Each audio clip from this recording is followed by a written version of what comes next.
여러분은 코페르니쿠스적 전환이라는 말을 들어보신 적이 있지요. 사고방식이나 어떤 견해가 종래와는 달리 아주 크게 변하는 일을 비유적으로 가리키는 그런 말입니다.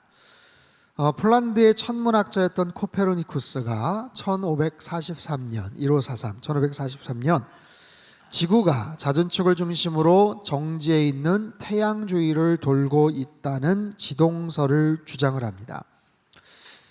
그 전까지는요, 천동설이었죠. 지구가 우주의 중심이고 태양과 모든 별들이 지구를 중심으로 돌고 있다라고 믿고 있었던 그 천동설과는 정반대의 개념, 지동설을 주장했던 아주 혁명적인 그런 발언이었습니다.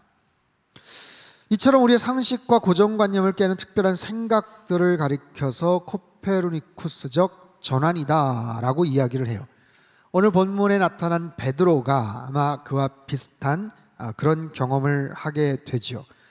이방인을 향한 하나님의 큰 구원 계획, 그리고 모든 사람들이 알아야 될 충격적인 선교적 그런 경험이기도 합니다.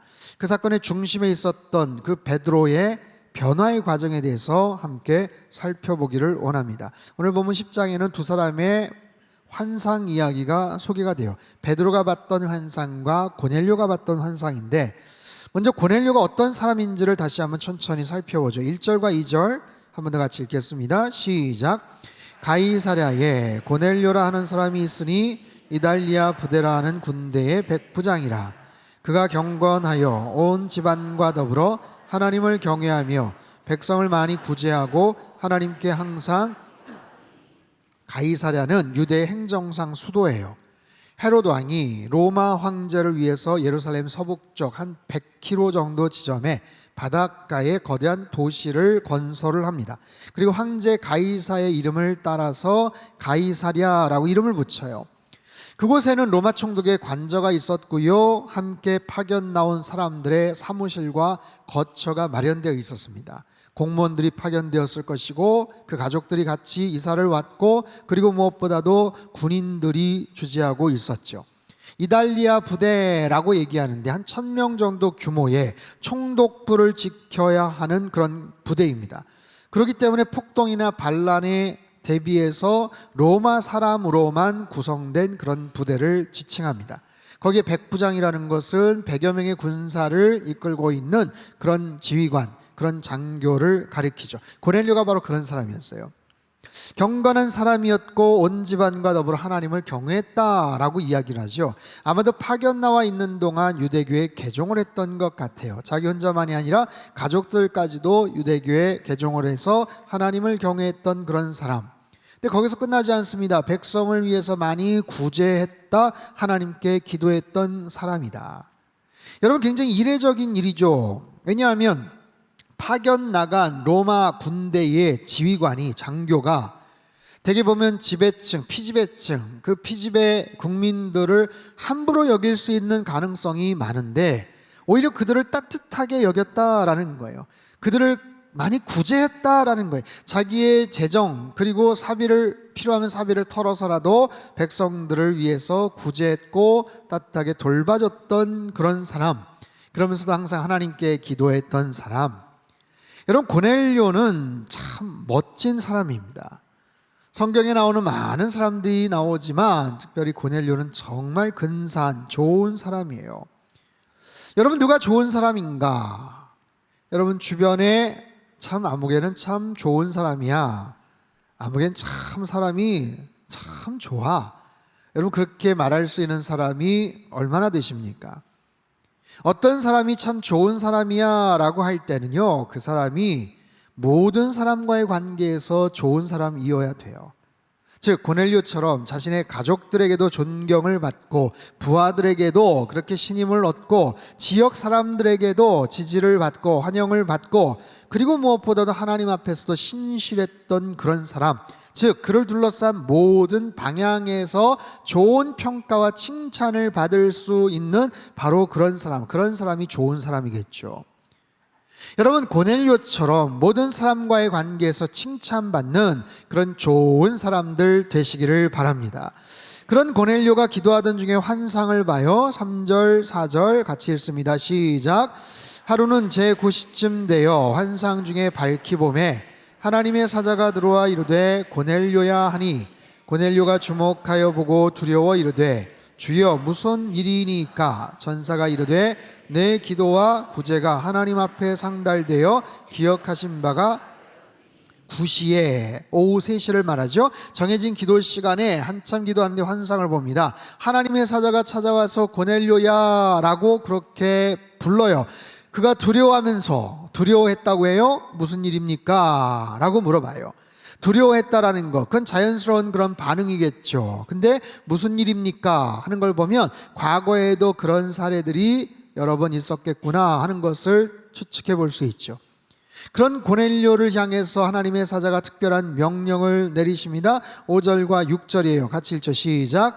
네가 지금 사람들을 요빠에 보내어 베드로라는 시몬을 청하라. 그는 무두장이 시몬의 집에 유숙하니 그 집은 해변에 있다 하더라. 사람들을 요빠에 보내서 베드로를 청해라. 이곳으로 데리고 와라. 여러분, 성령님께서 지시하시는데 아주 중요한 정보, 중요한 이야기를 하세요. 장소, 시간, 사람 아주 구체적으로 말씀을 하십니다. 장소는 어디예요? 요빠라는 곳이에요. 지금 있는 가이사랴에서 약 48km 떨어져 있는 그런 곳. 언제요? 지금 당장, 지금 사람을 보내라. 그래서 누구를요? 무두장이 시몬의 집에 있는 베드로를 청하라. 그 집은 해변에 있다. 아주 구체적으로 그리고 정확한 타이밍에 맞춰서 성령님께서 지시를 하십니다. 그 뜻에 순종하면 하나님의 뜻을 이루는 거예요. 자, 사랑하는 성도 여러분, 우리가 살아가면서 하나님에 대해서 더 많은 관심을 갖고 믿음 생활을 하다 보면 하나님, 나의 삶을 하나님께서 인도해 주시기를 원합니다.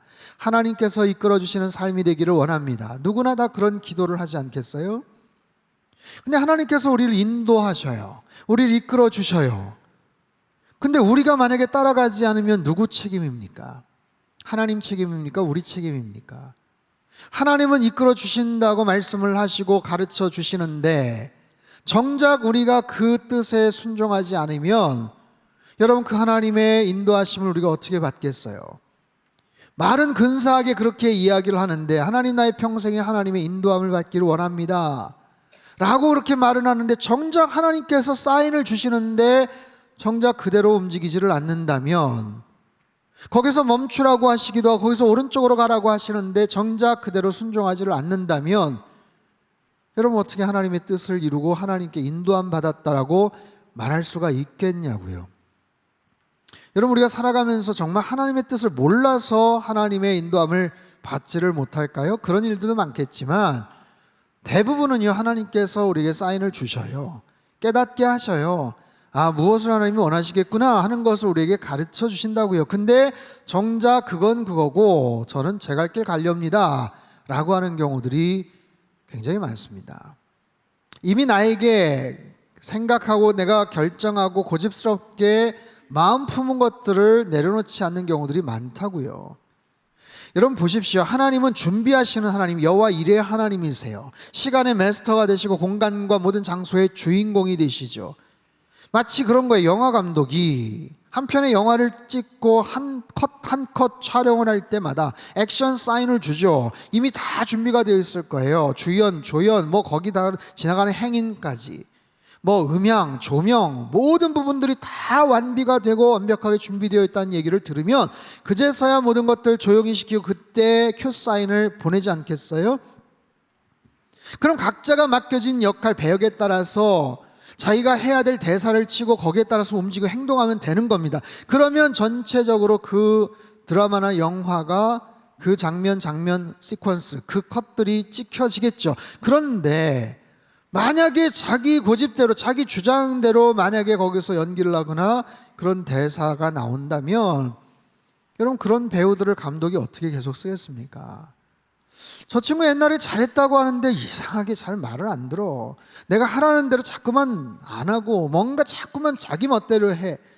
여러분, 그런 일들이 한두 번 반복이 된다면 다시는 사용되지를 못하겠죠. 쓰임받지를 못하겠죠. 여러분, 마찬가지입니다. 지금 거기에서 그 역할을 해줘야지 그 다음 단계가 연결이 되는데, 거기서 지금 그 대사를 쳐줘야 그 다음 사람이 어떤 장면으로 연결이 되는데, 우리 인생도 마찬가지예요. 하나님께서 우리 삶 속에 우리에게 쿡쿡 찌르시면서 어떤 부분을 하라고 명하시는데 우리가 만약에 불순종을 한다면, 우리가 거절을 한다면, 거기에서 결정적으로 내 고집대로 뭔가를 한다면 어떻게 되겠어요? 여러분, 그럼에도 하나님의 뜻은 반드시 이루어질 줄 믿습니다. 다만 우리가 쓰임받지를 못하는 거죠. 사랑하는 성도 여러분, 때론 잘 이해가 되지 않을 수 있어요. 때론 큰 그림이 이해가 되지를 않을 수 있지만 그것이 하나님의 뜻이고 그렇게 하는 것이 하나님께서 기뻐하시는 일이다라는 것을 깨닫는다면 전적으로 나의 생각과 나의 고집과 마음을 다 내려놓고 신뢰하시고 하나님의 뜻 가운데 순종하며 살아가시기를 바랍니다. 고넬료를 보십시오. 즉각적으로 순종을 합니다. 즉각적인 순종이에요. 7절 8절 제가 읽습니다. 마침 말하던 천사가 떠나매 고넬료가 집안 하인 둘과 부하 가운데 경건한 사람 하나를 불러 이 일을 다 이루고 욥바로 보내니라. 여기서 마침이라는 것은 하자마자 라는 뜻이에요. 천사가 떠나자마자 라는 뜻이에요. 고넬료는 사람을 시켜서 내용들을 지시합니다. 그리고 곧바로 고넬료의 부하들이 욥바를 향해 출발을 하는 거예요. 이게 고넬료가 봤던 환상의 이야기입니다. 두 번째는 베드로가 본 환상의 이야기예요. 고넬료에게 환상을 보여주신 성령님은 이젠 베드로에게 특별한 환상을 지시하시죠. 자, 9절에서 12절까지 천천히 같이 한번 읽습니다. 시작. 이튿날 그들이 길을 가다가 그 성에 가까이 갔을 그때에 베드로가 기도하려고 지붕에 올라가니 그 시각은 제6시더라. 그가 시장하여 먹고자 하매 사람들이 준비할 때에 황홀한 중에 하늘이 열리며 한 그릇이 내려오는 것을 보니 큰 보자기 같고 땅에 드리웠더라. 그 안에는 땅에 있는 각종 네 발 가진 짐승과 기는 것과 공중에 나는 것들이 있더라.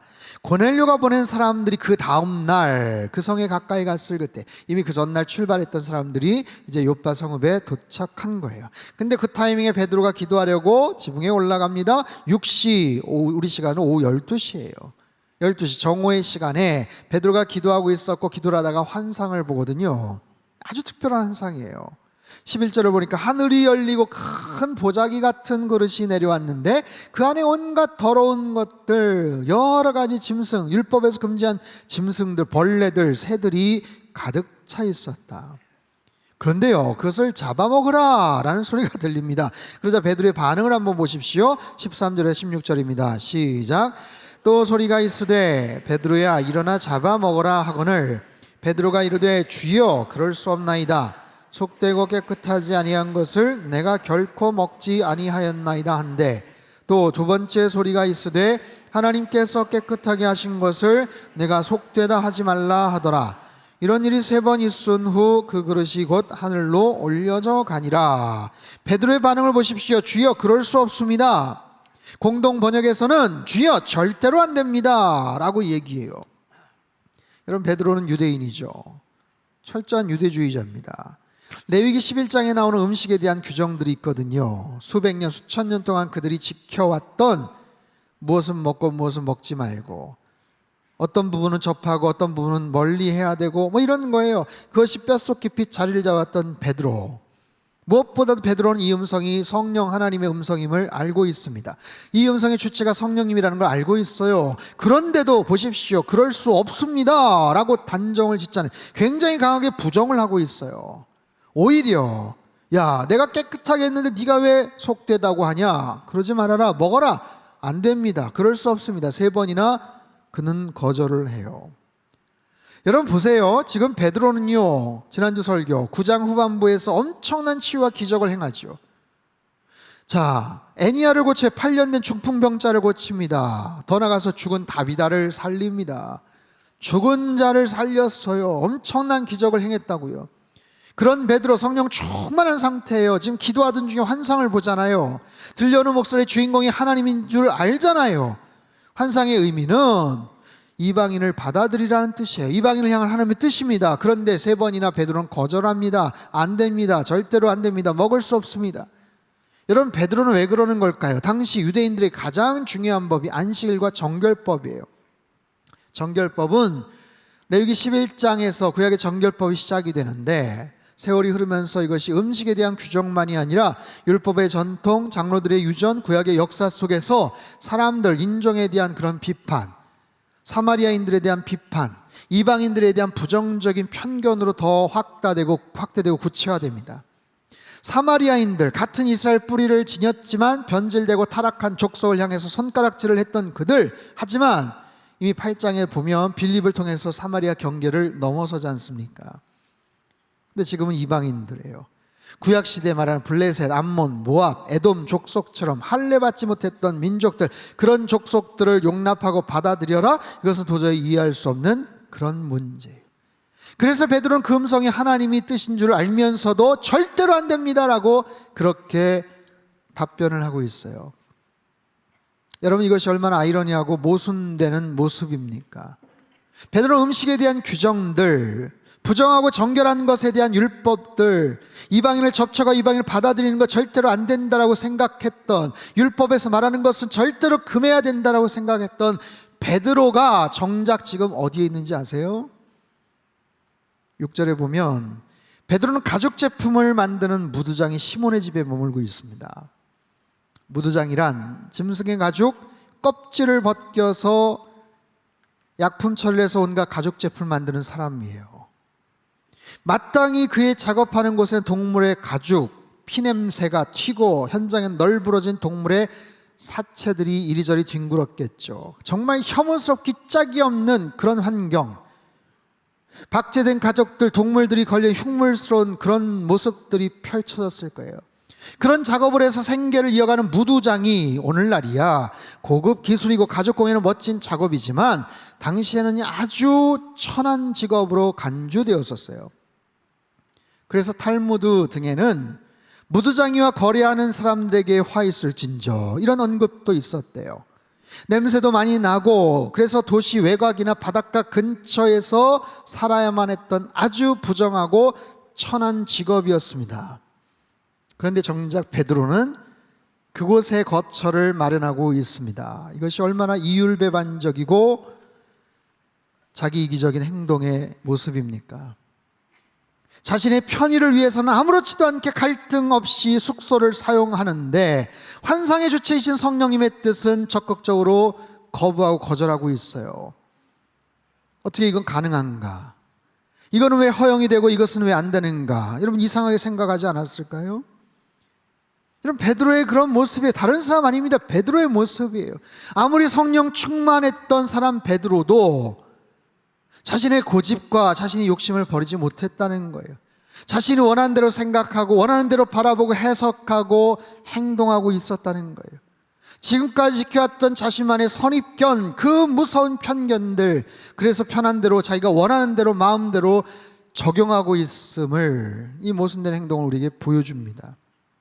그 고정된 생각들, 이미 뿌리 깊게 습관화된 관습, 전통, 규례, 행동들, 여러분 이것을 바꾸는 것이 참 어렵습니다. 베드로뿐이겠습니까?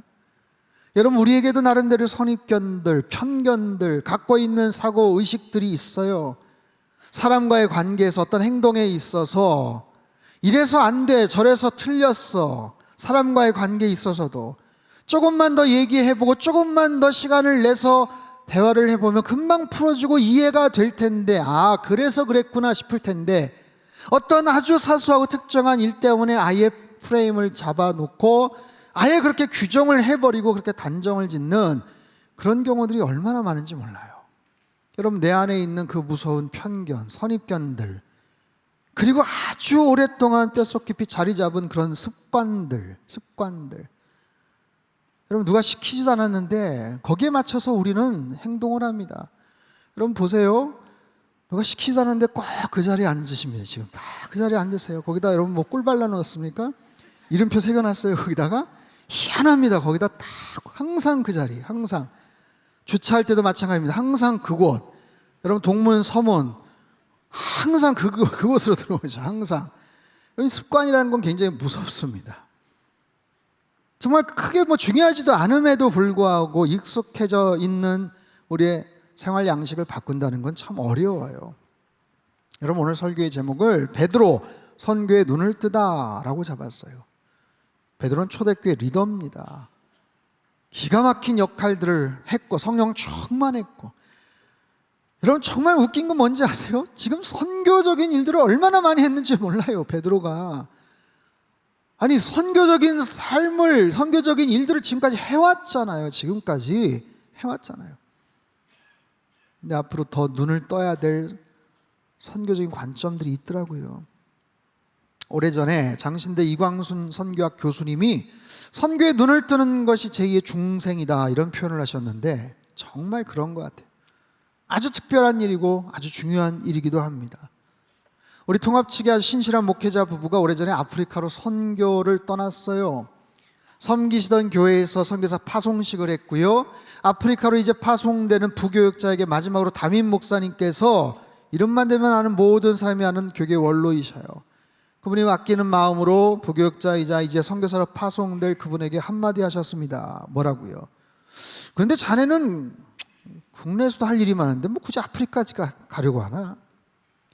선교사로 파송은 해주셨지만 평소에도 해외 선교에 대해서 그냥 시큰둥하셨고 좀 비판적인 시선을 가지셨던 분이셔서 그래도 그렇지 파송까지 하면서도 너무 자기가 놀랍고 좀 상처가 됐다는 이야기를 하더라고요.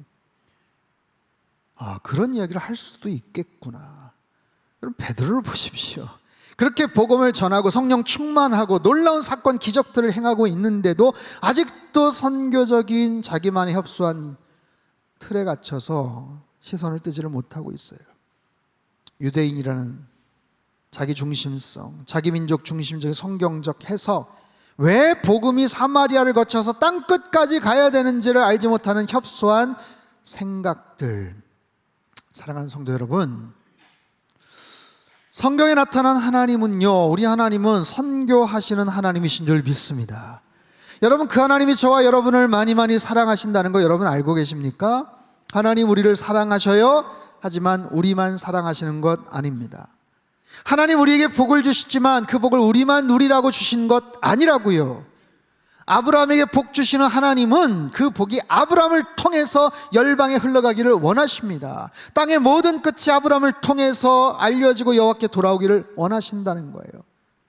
여러분, 하나님이 유대 민족을 사랑하신다. 예, 그러나 유대 민족만 사랑하는 건 아니에요. 대한민국을 특별히 사랑하신다? 그렇다면 더 큰 책임감과 사명감을 우리는 가져야 돼요. 묻겠습니다. 여러분은 선교에 눈을 뜨셨습니까? 반쯤 뜨셨습니까? 뜨고 계시는 중입니까? 한 열흘 전에 제주에서 있었던 WEC 웩 선교단체 회의에 참석을 하고 왔어요. 지난 4월 초에 우리 상당교회와 협력식을 맺었던 선교단체입니다. 여러분, 이 선교단체의 역사는 아주 오래됐어요. 1913년 영국에서 시작되었어요. 110년이 넘는 아주 전통 있는 선교단체입니다. 지금도 전 세계 곳곳에 2천여 명의 선교사들이 역동적으로 활동하는 선교단체, 거기에 모든 일들을 맡고 있는 국제 총재가 바로 한국분이세요. 박경남 선교사님. 의사였고 아프가니스탄에서 활동을 하셨고 한국 대표로 사역을 하시다가 2년 전에 국제 총재가 되십니다. 100년이 넘는 선교단체에서 최초로 비서구권이 한국분이 국제 총재가 되었어요. 1년에 한 차례씩 전 세계를 감당하고 있는 리더들이 한 30여 분이 1년에 한 차례씩 한 2, 3주 동안 회의를 합니다. 작년에는 국제본부가 있는 태국 치앙마이에서 했고요. 올해는 제주도에서 있었어요. 그래서 협약식을 맺은 교회인 상당교회 담임 목사로서 초청을 받았고 가서 말씀을 전했습니다. 설교 후에 질의응답 시간에 많은 질문들을 하시더라고요. 그리고 우리 교회에 많은 관심을 보이셨어요. 오신 분들이 브라질에서, 프랑스에서, 영국에서, 미국에서, 홍콩에서 각 지역의 대표가 되시는 정말 수십 년 사역하시는 베테랑 선교사님들이에요. 남미 전체를 총괄하시는 분, 아프리카 서부 지역을 총괄하시는 분, 유럽 전체 또 총괄하시는 분, 서남아시아 전체를 총괄하시는 분, 이런 모든 분들이 한국 교회에 대해서, 한국 선교에 대해서 관심을 가지셨어요. 그리고 무엇보다 상당교회가 코로나 전후에 어떤 변화가 있었는지, 어떤 사역과 선교적인 그런 계획을 갖고 있는지, 어떻게 지역의 한 교회가 미디어 사역과 유튜브 사역들을 이렇게 이루고 있는지, 젊은 층들을 향해서 어떤 방향을 잡고 사역을 하고 있는지, 특히 선교단체와 교회와 어떤 기대를 갖고 있는지, 무엇보다도 전통적인 교회에서 선교적 교회로 전환해가는 과정 속에 애로사항은 없었는지, 100년 넘은 선교의 고귀한 역사와 전통을 가진 자기 단체도 앞으로 어떤 새로운 모습의 전략을 짤 수 있을지를 굉장히 솔직하고 겸손한 모습으로 질문도 하고 주고받았어요. 저도요, 정말 100년 넘는 이 권위 있고 전통 있는 선교단체가 가진, 여러분 생각해 보십시오. 얼마나 많은 선교사님들이 사역을 했고 얼마나 대단한 일들을 전 세계에서 펼쳤겠어요. 그 선교단체가 갖고 있었던 축적된 그 영적인 유산과 이 노하우가 얼마나 대단하겠어요. 우리 상당교회가 잘 접붙임받아서 그 귀한 영적 유산과 선교 전략들, 앞으로 더 많이 선교에 눈을 뜰 수 있는 참 귀한 소중한 시간이었습니다. 오늘 토요일 날 국제총재이신 박경남 선교사님 우리 교회 방문을 하세요. 그래서 선교 워크숍을 하시는데, 여러분 관심 있는 분들 오셔서 정말 선교에 눈을 뜨는, 전체 세계를 바라볼 수 있는 그런 귀한 그런 시간들을 여러분 가지실 수 있기를 바랍니다. 자, 이후에 베드로는 어떻게 되는가? 베드로 이야기 어떻게 눈을 뜨는가? 시선은 어떻게 바뀌는가? 결국 고넬료가 보낸 사람들을 만나게 되고요, 그 초청에 응해서 가이사랴로 갑니다.